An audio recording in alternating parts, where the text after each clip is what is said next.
Alright, welcome to this training topic, which is Sharks/Intermediate Class Dynamics. As you know, the Sharks is the kids under 6 for our intermediate skill levels, and the intermediate levels are 6 to 10 for our program. But basically, this is the level where they're starting to master strokes and learn all of the major competitive swim strokes, such as front crawl, back crawl, breaststroke, and butterfly. So we also will introduce them to, continue helping them master skills like the elementary backstroke and other safety skills. And we're talking about class dynamics right now, but there is a sort of a blended line between class dynamics and skill development. Obviously, your dynamics has a lot to do with your skill development, but primarily this is focused on how do you run your Sharks or intermediate class so that it goes smoothly, so that everybody's paying attention, so that everybody gets the most out of it they can, so that your students are in a learning frame of mind, and that the coach is focused on that skill development without losing focus on the process.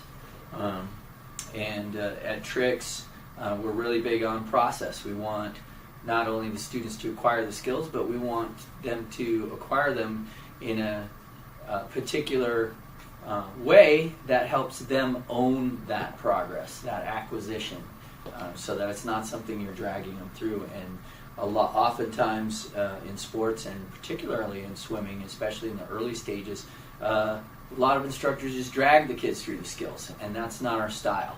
So all of these tools are designed to augment and implement and help, emphasize and help you develop coaching strategies that will quickly develop swim skills without being aggressive or authoritarian about the instruction. Of course, safety is always first in every lesson. So number one is safety. Safety is very similar to all the other levels. Enforce all the safety rules all the time. Enforce all 5 of the pool safety rules for the students. It's important to remember that you want to keep in mind that the students aren't ever too old to be reminded over and over again of all the safety rules. And the reason that we have a safe program and keep the students safe is because there are these rules in place. So even as your students become older and more advanced swimmers, doesn't mean that they can't get hurt, and that accidents can happen, and that suddenly they're drown-proof. None of those things are pertinent. What is pertinent and what does keep them safe is your vigilance and adherence to the rules. So one of the things that I've noticed as the students get more advanced is the teachers tend to relax on some of the fundamental rules that are intended to keep track of students, i.e. having them wait in specific places for their turns. Even in the advanced levels, if a student is not actively engaged in a turn, they should be sitting on step 1. That's the go-to place where they keep track. Now, the other place for intermediate or advanced level students, of course this is the intermediate class dynamics, but the other okay place is for them to be on the edge of the pool, in other words, on the deck. If you've had everybody swim across, or a student swim across and wait for you to have them return, they should go ahead and be out of the pool. If they're going to hold on to the rail, that should just be for them to catch 1 or 2 breaths and then continue. So in other words, they should be actively engaged in a turn if they're going to remain in the pool while you have another student start their turn. Okay, so for safety's sake, remember to abide by all of the same safety rules you do for all of your other classes, just in the degree that's appropriate for the skill level.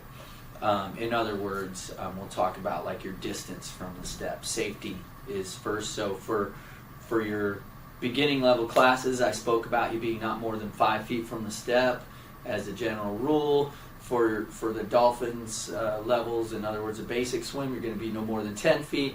For the intermediate and sharks, because they swim regularly all the way across the pool, it's okay for you to be at either point, either the start or the finish of their turn, as long as you're doing active scanning.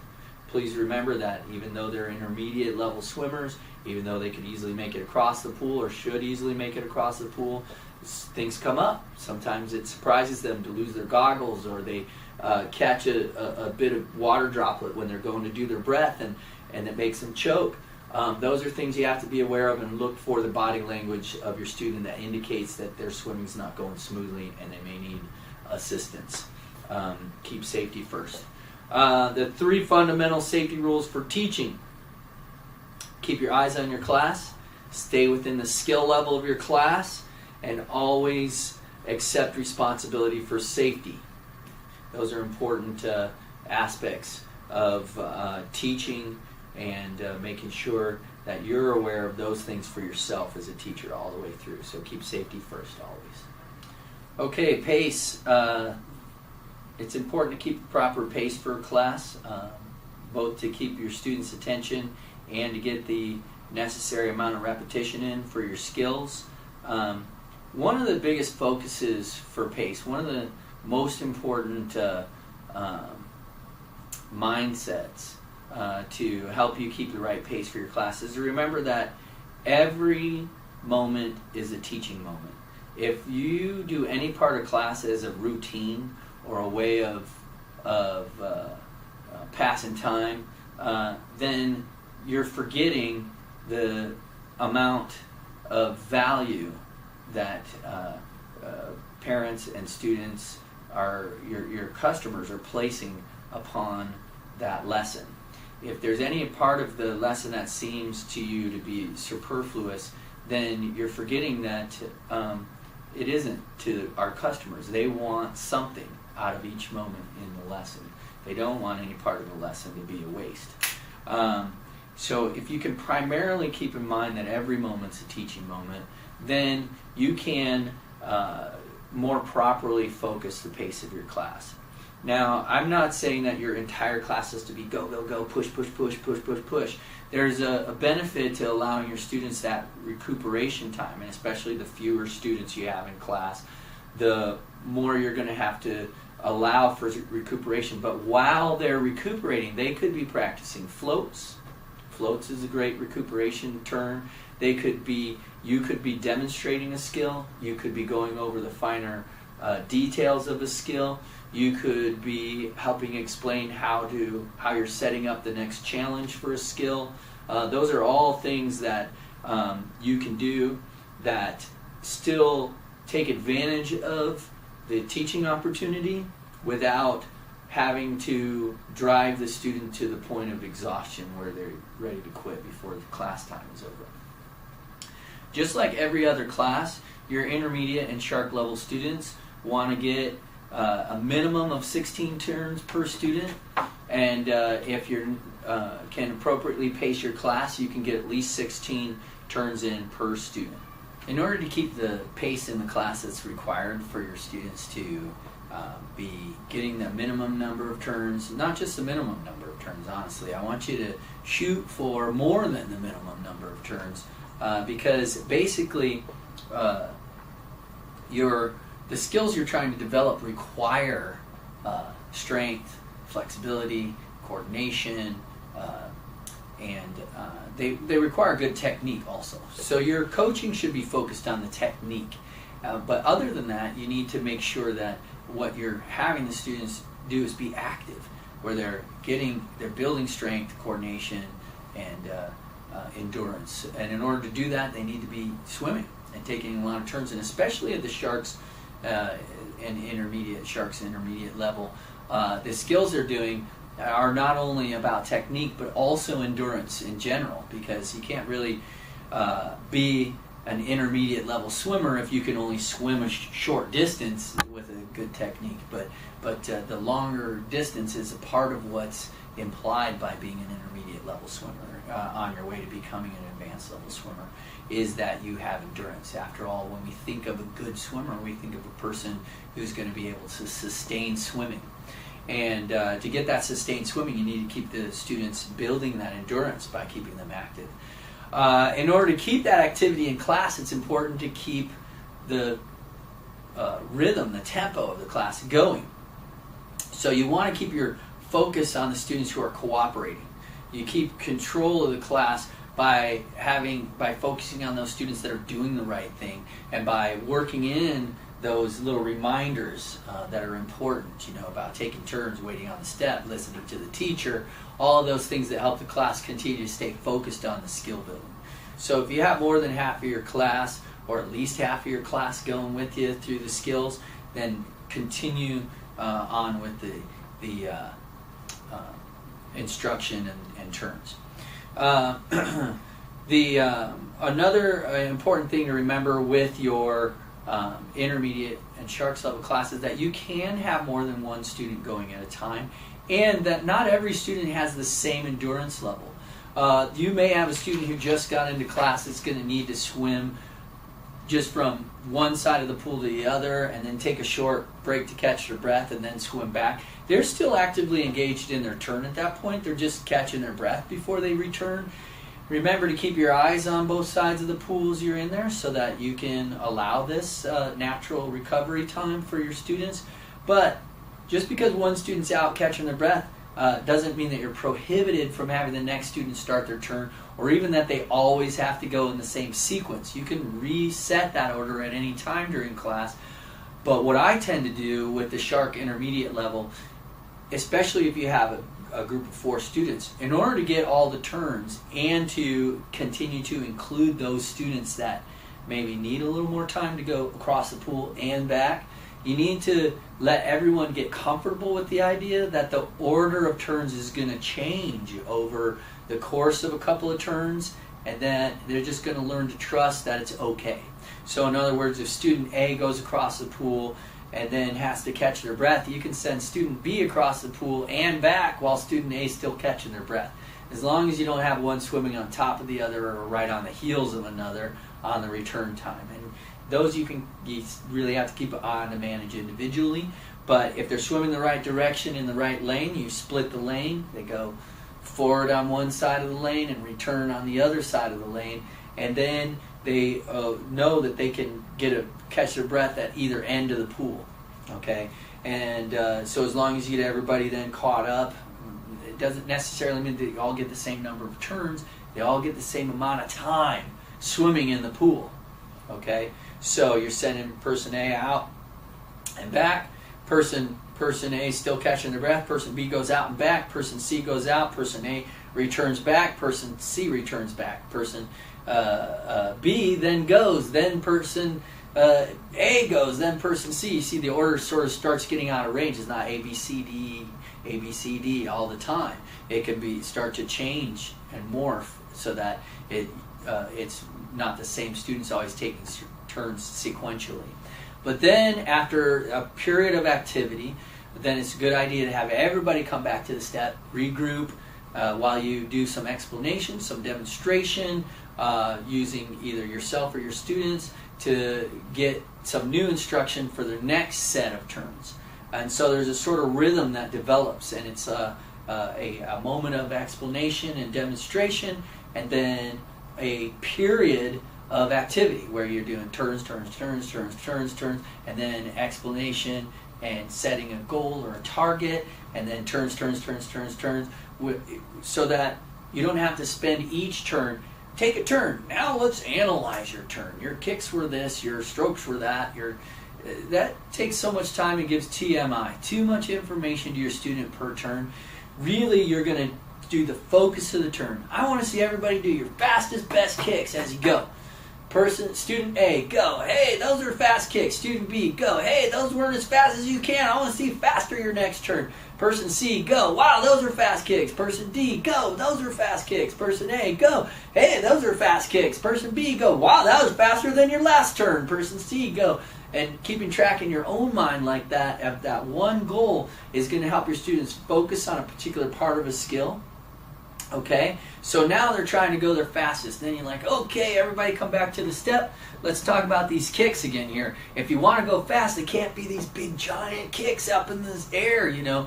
And they want to be smaller kicks, not teeny tiny. You know, you help them describe, and that's why we do ring kicks and things like that to help them get familiar with the specific requirements for accomplishing a particular technique. But your rhythm of class has to stay focused in an area so that you can keep activity as the primary thing they're doing. And then the focus is what keeps them working toward a particular part of skill development. Now, one of the other things that I do to help do a lot of turns is I say, I'm going to look for that your kicks are turbulent. So in other words, there's some splash coming up off your kicks, okay? So I'm looking for the white water from your kicks. If you make it to point where I am in the pool with the white water kicks, then you pass and you get to go the rest of the way across.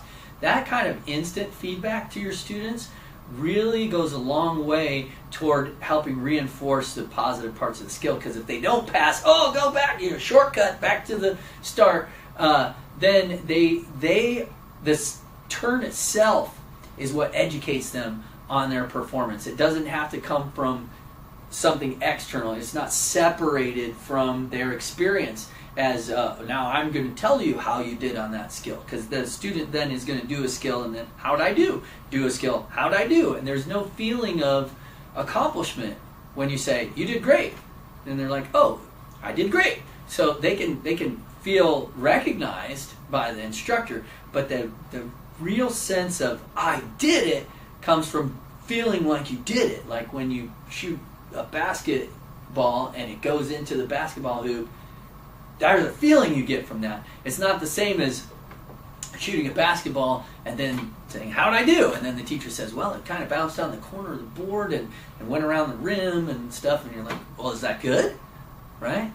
You know it's good because it went in. And that's the same thing when you focus the goals of your student for your class, is they know when they did it well because they succeeded at it. And so that brings it into the moment with them. And when you can do that with your turns, you keep the pace going quickly, and you keep the focus on learning. And that's a real art form, to go through things quickly without it just be going through the motions. You need to be able to make sure going through the motions is going toward skill development all the time. Always remember that you want the length of time that you're spending with your students to not exceed the amount of time that the skill is supposed to be. So if they're treading water, say 15 seconds, you don't want to try to just have a treading water contest and one student's out there for a minute and a half treading water, and then the next student comes out and they can get 3 seconds in and their turn's over. You're not equally just apportioning the time in your class that way. It's a little better to set a challenge. Okay, we're going to go to 5 seconds. We're going to have student A and B come out. Ready, set, go. 1, 2, 3. Oh, you made it 3, 4, 5. You made it 5. Everybody go back and come back out. Next 2 students. We're going to 5 seconds. Ready, set, go. And 1, 2, 3, 4, 5. You made it to 5. Next turn. We're going to make it to 7 or whatever. Start at a level that's going to include your whole class, and then build on that so that you can then have your successive students feel that feeling of success without the other student feeling too far left out, like they never got included. So that way you keep your whole class involved, you keep the skill limited within the skill range, and you also provide that sense of a little bit of a sense of competition without it being like, and no, you're the champion, tread water, and all you other guys are losers. You don't really want to try to play games where you make most of your class feel like losers because they didn't get the highest score. Okay, so try and avoid doing things where you pick out one person to win. Try and make sure that your activities, even if they are somewhat competitive, that they're all inclusive. I like to try to make them compete against the coach because I can control how hard I try on skills, and see if I can push them to compete a little harder if they're competing against me. and I always try and push it to the edge. And then I occasionally win sometimes, if I think they're not really putting their effort in because they think, the coach is going to let me win anyway. It's not always true. So I don't always let them win anyway. That way they know to push hard and try and do it. That adds value to their turn. And adding value to the turn is really important. And most instructors try to add value to their turn. They try to keep the pace of the turn and the value in the turn by making it competitive. But there's a certain value in that because people are naturally competitive. But there's a pitfall with that because there's only one kid who's going to feel super successful at it. So the competitive has to be a pseudo-competitive. It has to be a thing where you're challenging either your best time or you're challenging an inanimate thing like a clock. I said, beat the clock. 10, 9, 8, 7, 6, 5, 4, 3, 2, 1. They can race the clock all day long and win, and the clock doesn't feel bad.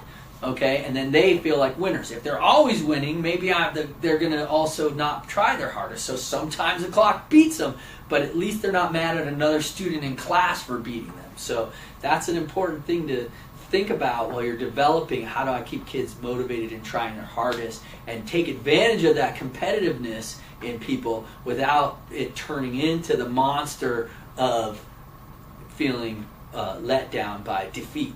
Okay, I'm not saying that defeat's a bad thing that people shouldn't experience ever. I'm saying it's not a good thing to do continually in your class because it can kill the motivation of a majority of your students.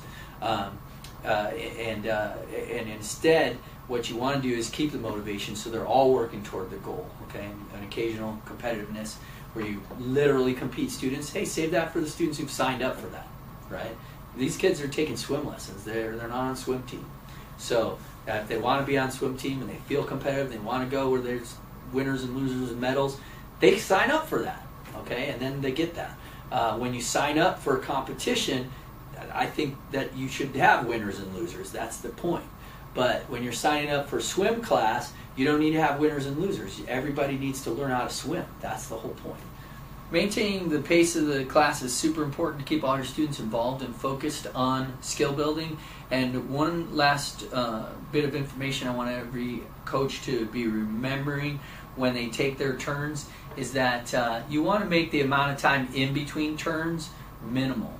That's why it's important not to try to do a turn and then do an analysis of every turn in between every turn, because that kills the activity pace and you'll never get enough turns in there to really provide a lot of skill development. There's only so much you could really say that's going to sink in and make a difference in a student, especially one that doesn't yet have the coordination or the endurance or the strength or the flexibility to accomplish those things you're asking them to do anyway. So try to keep the words you're saying focused so that you can keep a majority of the time to be activities and limit the amount of time that you spend going from one student's turn to the next student's turn. It should be turn.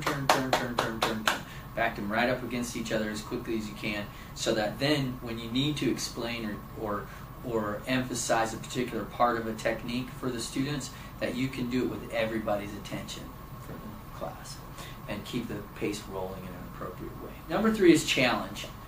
In order to appropriately challenge the Sharks intermediate level students, it's really important to remember how they got to being Sharks and intermediate level students.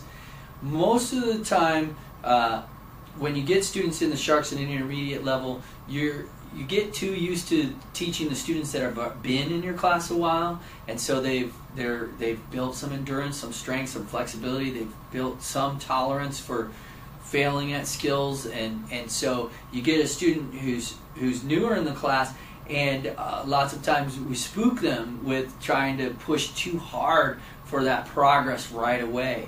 And even as your students get more advanced and have been in the class a while, don't forget that they got to being Sharks, they got to being intermediate, they got to being at that level because of the methods and processes of our program before they got there. In other words, remember to be encouraging. Remember to appropriately challenge them. Don't suddenly just say, well, this is intermediate class, so now you got to work harder. They should be encouraged and be given the challenges that are appropriate for them and appropriate for their level of tolerance for failure. If you're not sure how much tolerance for failure they have, you can ask, do you want to do the same challenge or do you want a harder challenge? If they pick that they want a harder challenge, then they're telling you they're going to be able to tolerate failing at a harder challenge. If they pick the same challenge, they're telling you, I want to feel more accomplished before I move on. I want to get the same challenge that I already can do so that I can feel like I can still do it. Or I'm feeling a little apprehensive about trying that other thing. It looks scary, not only difficult, but scary. So I'm going to do this thing I'm familiar with. You don't have to do that every turn, but if you do that periodically, it gives you an idea of how to appropriately challenge that individual student. And that's so important to remember, that as the students get more advanced, they don't metamorphose into different creatures. They're still people who want to feel successful. They want to also feel challenged, but they don't want to feel overwhelmed, and they don't want to be bored. Those are the things that it's important to remember. And why do they keep coming back to swim? Why does any young child want to keep coming back to anything? It's because they enjoy it. And if you forget that them enjoying the activity is a part of the requirement for your class, then you're going to start losing students at that level and burning them out. They get burnout, they lose motivation, and you get behavior issues. Even if they continue coming to class, suddenly they're not trying anymore. Well, why? They're not feeling successful enough, or they're not feeling challenged enough, one or the other. And how to figure that out is by asking occasionally, do you want a harder skill or the same skill? Things like that lead you to understanding where they are on the skill. Because they're not always going to be able to tell you, hey, why are you misbehaving? Well, it's because I'm not feeling appropriately challenged. They're not going to give you that answer. You have to figure that out by your coaching style. And most of the time it's because we just think, this is a different level, we have to treat them differently, now we're professionals. We've been professionals from the start, okay? Who are you trying to impress? The parents who bring their kids in and want to see an intermediate level class? How do they think your students got to be intermediate level swimmers? It's because of the way that we carried them there, because of the way that we encouraged them to get there. We didn't carry them there, of course, but by the way that we've encouraged them to get there, by the way that they develop the skills, by making it fun and motivating and helping them understand how to stay focused on a part of the skill. Same important aspects in order to develop appropriate challenge for your students. Number 4 is be in charge. Okay, the students have to understand that you're the instructor, and one of the ways to keep that as a primary focus of the class is to continue to go through the regular rhythm of a class. A student takes a turn and they wait on step 1 until their next turn. Then they take a turn, then they wait on step 1 until their next turn. Just because you have more students taking turns doesn't mean all of a sudden that it doesn't matter where they're waiting for their turn anymore, or whether or not they're dipping underwater while you're trying to talk to the group. Your students need to respect you as a teacher. If you're trying to talk to them and their ears are underwater, they can't hear you. So you should remind them that that's not good school manners. You say, it's not good school manners if when the teacher is talking, you have your head underwater because you can't hear them. It's the same as just plugging your ears and saying la la la la la.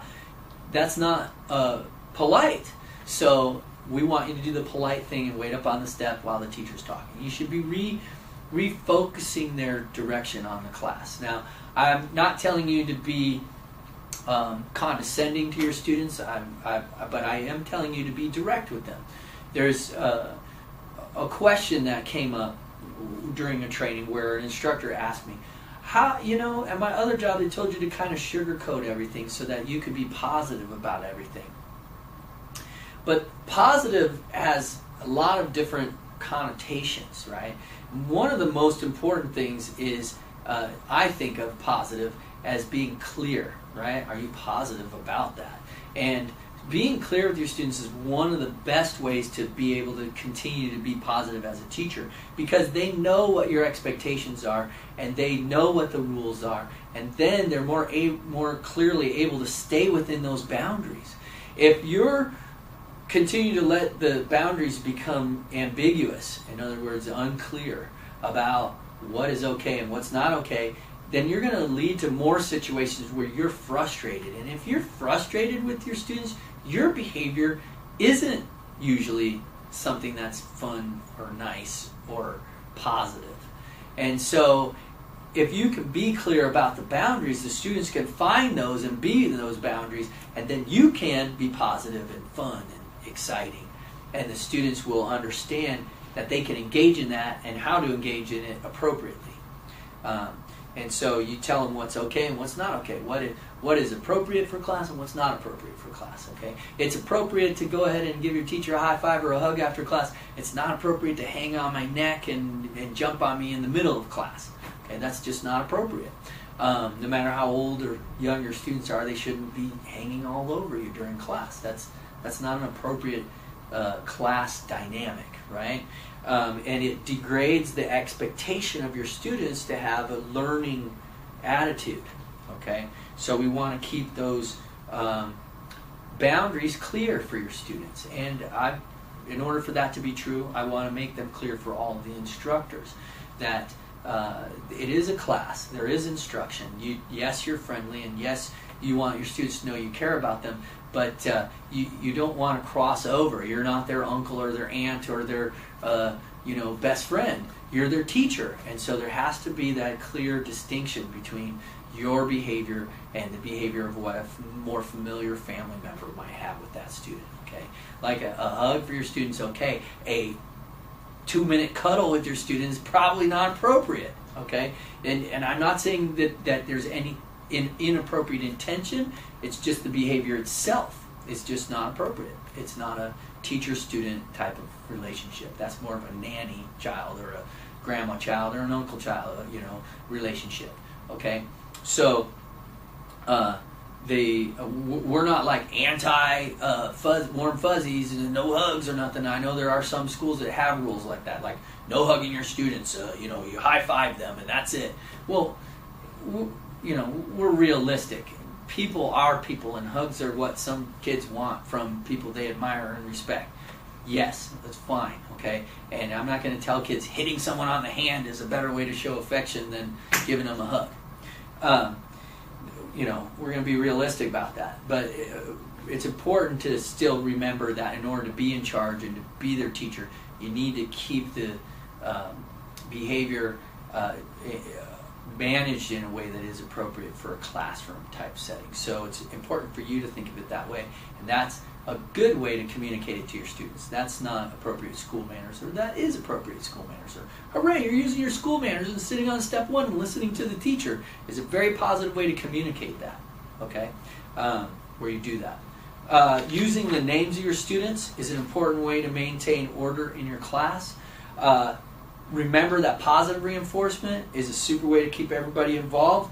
If you ask kids to sit on step 1, thank the kids that are doing it right away. Wow, you're on step 1 right away, and you're on step 1 right away. Thank you. The other kids sit on step 1, you can say, hey, thanks for sitting on step 1 too. Right? You don't have to be like, wow, that was fast too, because it wasn't. These guys were fast. That guy, he sat there. Okay, thanks for sitting up there too. That's important to be in the right place. Okay. I'm not telling you to snub the kids who don't behave right away, but you certainly should give recognition proportionately to their level of compliance, right? Yay, okay, right? And that's the way it goes. That's going to help you stay in charge, because the students are going to want to get yay. They don't want to get yay, okay. Unless you're doing, don't try and be too funny about it. You don't want to be like, yay, okay, because then the kid gets, okay, everybody laughs. They're like the class clown now, and then everybody wants to be the kid who gets to laugh. You're going to sabotage your class trying to do that kind of stuff, right? So you keep it proportionate and real and genuine, okay? In order that you maintain that order in your class and you can be in charge.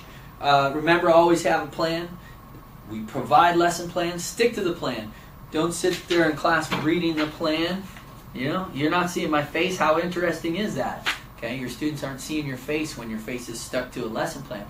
Bring it with you for little reminders. There's underlined and bold and highlighted things, but don't make it the first time you're looking at the lesson plan be during your class. You want to look at it ahead of time and have a plan, right? A plan is before the event. Okay, so make sure you're planning before the event. You know we have lesson plans. Read them before class and make sure you understand what you're in for when you're going there so that you can put your efforts into making it fun and positive and exciting and directed for your students. Don't make it up as you go. Okay, number 5 is have fun. I did address this a lot during this presentation about remembering to incorporate fun. It's built into the lesson plan. Follow the lesson plan. Our oldest students for our program is 10. 10 is not too old to have an imagination. 10 is not too old to want to find a treasure map and go to Treasure Island. So it's not appropriate for any teacher to feel like, I just skipped the theme this week because I have an advanced class. That's not an appropriate response. Your advanced class got to be advanced because of going through Treasure Island Week or Fairy Tales and Nursery Rhyme Week. They enjoy using their imagination just as much as any other child does. Sometimes your 10-year-olds might think they're 14 or 15 and roll their eyes when you say, hey, we found a treasure map, we're going to go get treasure. That doesn't mean that your behavior has to change. Rolling their eyes is just their way of not having to admit that they too want to go search for buried treasure on Treasure Island. And so they can feel like themselves, they're cool, I guess I'll go along Treasure Island. Because if you say, oh, you don't want to have a turn to go to Treasure Island? Well, no, I do, I'm fine with that, I'll take a turn. They're not going to say, no, skip my turn altogether, thank you. They're going to go ahead and do it. They just don't want to admit that they're going to enjoy it. So, remember that having fun is an important part of the class. And yes, you don't have to use the same presentation you do with your 3-year-old group. That's talking down to your 10-year-old students, right? You're going to use the same theme, but a different presentation, right? It's still rated G, okay, all the way up. You don't have to think, now I got to make it PG and we got to, have swords and blood in order for the 10-year-olds to be interested. No, they're just 10. So use your imagination, have fun, keep it focused on learning, and remember that it's G-rated all the way through, so it doesn't have to become more grown up for them. Okay, they're still kids at 10. Have fun. Number 6. There's some miscellaneous notes to go on along with your intermediate levels. Now, there's a pretty big leap between all the levels of swim class. There's from intro to dolphins, they're going from, they need to be able to go from, I don't want to put my face in, to now I'm going to swim out to the teacher. Okay, that's the big stretch of range for the intro classes. Then dolphins now, they're going to go from, I just got to swim to the teacher 5 feet, I'm going to swim 20 feet across the pool. That's 4 times the distance that they were swimming previously. That's a pretty big leap. So it's important to remember what to expect when you get new students in your class. So when you get a new student into intermediate, they just made it that 20 feet. They just made it. Don't try to build this unwritten expectation that the students should now be able to swim laps before they move into intermediate level. There isn't any unwritten expectation for graduation. The skill chart is the determining measure of when a student is ready to move on. If they can do the skills according to the skill definitions, then they need to be moved to the next level up. In the next level up, if they can do the skills of the previous level class according to their definition, then they are ready for the next level up. Sometimes I will get a parent who will call me and say, my child was graduated, we went to the Sharks, my child was sort of struggling with one of the skills, and the teacher said, I don't think they're ready for this level, they were graduated too early, and then they come back to me and talk to me. Now, sometimes they are graduated too early. we need to talk to the teacher about the skills because they didn't accomplish the skills in the class. But almost just as often, they're not graduated too early, and the teacher who got them in the level they were moved to, in the intermediate level, had too high of an expectation for the student coming in because they were comparing them to the students who were already in class. And so when they were comparing them to the students already in class, it seemed like they were not quite at the level. But that's not what you compare your students to. You need to compare them to the skill chart. And when you're using the skill chart to compare them, then you will be able to appropriately assess their skill readiness for what kind of challenge they need in your class as they go. Remember, your expectation for a new student who just graduated the previous level is that they can do up to what's expected to graduate the previous level, not what's expected to graduate the current level they just got into. That's what you're going to build them toward, right? So always remember that you're teaching from where they are to where you need them to get to in order to move on and graduate. So having appropriate expectations is great for you, because if you get frustrated, that shows up right away to your students and they feel like you're mad at them. So don't be frustrated regardless of whether or not a student's actually ready or not ready for a level. Remember that you got to be prepared for taking them where they are to where they got to. It's also a little bit intimidating to get to a new class, so sometimes they're just nervous, and so their performance isn't quite what it was in the class they were familiar with. So it's important to be inviting and start out with something they're familiar with so that they can have that confidence, and then you see their real, true skill level because they're operating from a position of confidence. Remember to have fun, and also it's important to remember to incorporate the equipment that's prescribed for the lesson. Sometimes I write in the lesson plans, or it's written in the lesson plans, to use noodles or scoops. Those aren't just toys for the baby class. Those are tools for helping the child or student focus on a particular part of a skill. So if the lesson plan is telling you to use the noodles or the scoops, and then you figure they don't need scoops, unless they've really mastered that skill, then use the scoops, because it's to help them focus on a particular part of the skill. Same with the noodles. We use the noodles sometimes, for backstroke or for breaststroke. Just because a student can survive a breaststroke across the pool doesn't mean that using the noodles is unnecessary. Using the noodles is going to help them do better than survive the stroke. It's going to help them learn to use the stroke. It's going to help them learn to master the stroke. So it's important to remember when there is equipment incorporated, to incorporate it. When there's equipment written into your lesson plan, incorporate it into your class. That concludes all 6 points for the Sharks Intermediate Class Dynamics. If you have any questions about individual students or individual classes, be sure that you bring those up with your manager, a senior employee, or the swim director, so that you can get your best information applied to your class. Thank you.